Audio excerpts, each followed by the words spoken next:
Why does Kerala get so much hate online? And who are these people that say all these things? We see these comments all the time, not just on our videos, but all across social media lately. And today we want to have an honest conversation about what's being said, who's saying it, and what the truth really is. You may have seen some of our videos before. If not, I'm Fibin, and this is my wife Jess. We both live and run and manage a homestay in Kuttikkanam, Kerala. You may have seen us Down Under to Kerala. Yeah, where we share the realities of what life is like for us here in Kerala. So I'm not just a foreigner who is visiting Kerala for a few weeks. I've been living here for over 2 years now. So here are our thoughts about what's happening. So you'll have a much better perspective compared to a tourist who's just passing through. I think a little bit more of a complete understanding of what's happening. True. So what is actually being said? If you've watched any videos about Kerala recently, then you would notice in the comment section, it's filled with so many negative comments about Kerala, saying things like there's open sewers everywhere, Kerala is dirty, people are corrupt or rude, and it's just... It's not true. I think it's just isolated events. I know it frustrates you. And it frustrates me because we live here, we get to see this. Yeah. But I actually do think they are isolated events seen with blinkers on. Yeah. And not or the whole completely picture. exaggerated, or in a lot of cases completely made up, based on no fact whatsoever. And the thing that we need to remember is that social media amplifies negativity. You see that the algorithm pushes controversy, it pushes outrage more than it ever supports a balanced argument. It definitely does. Yep. So who is it that's saying these things? See, I actually thought they were foreigners who've never been to Kerala, never experienced what Kerala is all about. But then, the more I look into it, I've come to the conclusion that it's actually Malayali expats. It's our people that live overseas or have grown up in Kerala but don't live here anymore. They make all these complaints and they come up with all this. എനിക്ക് ഏറ്റവും ബുദ്ധിമുട്ടായിട്ടുള്ള ഒരു കാര്യം ഇതാണ്. നമ്മുടെ ആൾക്കാരാണ് ഇത് ഏറ്റവും കൂടുതൽ പറഞ്ഞു വരുത്തുന്നത്. ഇതിൽ എന്ത് സത്യമുണ്ടെന്ന് എനിക്കറിയത്തില്ല, പക്ഷെ അതാണ് എനിക്ക് മനസ്സിലാകാത്തത്.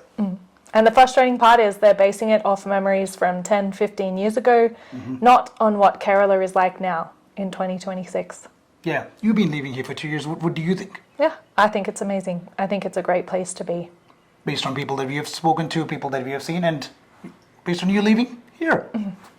Sometimes these comments are also made by online commentators or trolls, but the thing is that they haven't been to Kerala. They're basing this all on made-up beliefs or things that they've heard secondhand from other people. Definitely not true. Not true. People actually think a lot of North Indians propagate that belief or mention that in these comments, but I don't think that's the case. And it's definitely not international tourists that have visited Kerala, because everybody we've spoke to, and even us, we see Kerala in a very positive light. Because you live here and you get to experience it firsthand. Exactly. Straight from the horse's mouth. So just why do you think Kerala attracts this kind of criticism? I think it's because Kerala is filled with people who are open to criticism. If you turn on any news channel, every single day there's debates and really intellectual conversations happening around life in Kerala and how to make it better. And so being open to criticism opens you up to being accountable for the things that aren't going so great. Yep. But you know what happens from those conversations? You get better. You learn how to do it better. Change happens. So we take that on board. We actually do something about it. So we are fine with criticism. Yeah. So when you combine that with social media, discussions can often turn negative. And it's really important to maintain a balanced perspective and see a way forward. I agree. So what is the reality of Kerala? There's so many things that Kerala does well. For instance, social and religious cohesion. If you go to any town, there'll be a temple, a mosque, a church, often all on the same street.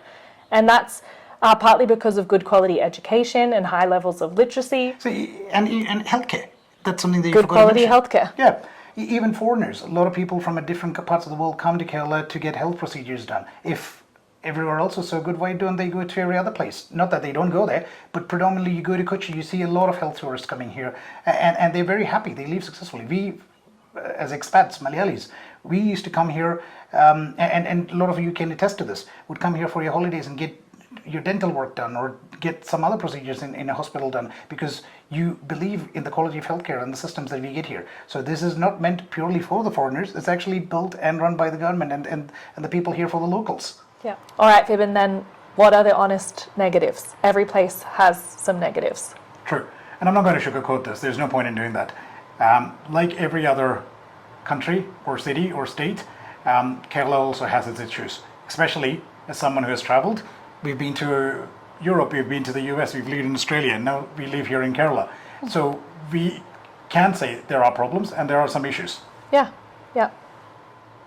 For instance, waste management, it's a bit of an issue. Yeah, we do see rubbish on roadsides and in waterways. The other thing would be infrastructure pressure, Yeah. traffic congestions, etc. Yeah. And the thing is, for both of those problems, it's often a necessary evil of an increasing population.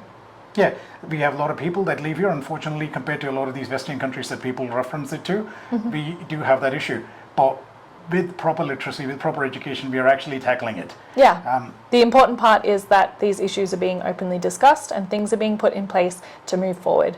For instance, there's clean-up campaigns that we've seen happening all over Kerala.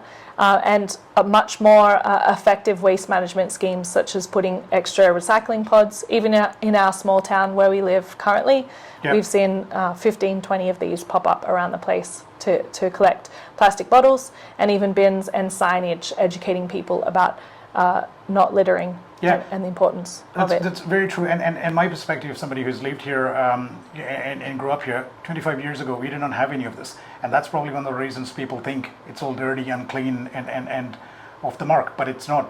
All this are new things that's been put in place, and it's actually pushing us forward. Yes. Moving in the right direction. Yeah, and we have had lots of conversations with young Malayalis here living in Kerala, and they're very passionate about sustainability and environmental concerns. So we are moving forward as a community, and things are getting better, and that's very promising. Yep. So also coming back to what just said, speaking to a lot of kids, the younger generation who currently live here, study here, and when we ask them, do you want to go to Australia? Do you want to go to a different country and like settle there and move your life over? Many of them don't want to. Yeah. And I'm actually surprised because that's the narrative that gets pushed here. That you want to go overseas, it's all different there, it's better there. But these kids want to work here, they want to start a business here, they want to live here. Yeah. If Kerala is so bad, like everyone makes it out to be, if it's all doom and gloom, why do these kids, the new generation, when they have all the opportunity, they grew up with social media, they grew up with access to everything else and what the world looks like, if they want to still stay here, shouldn't that tell you something? They can see the potential. They can definitely and the see positives potential. that have always inherently been a part of Kerala. Said it very well. So Jess, what is your perspective as an outsider? So when I moved here, I expected things to be hard because culture shock is real. But a lot of my expectations were based on movies or conversations I'd had with Malayali expats. And when I moved here, I realized that a lot of the things I was worried about I really shouldn't have been. And the positives really outweigh any of the negatives.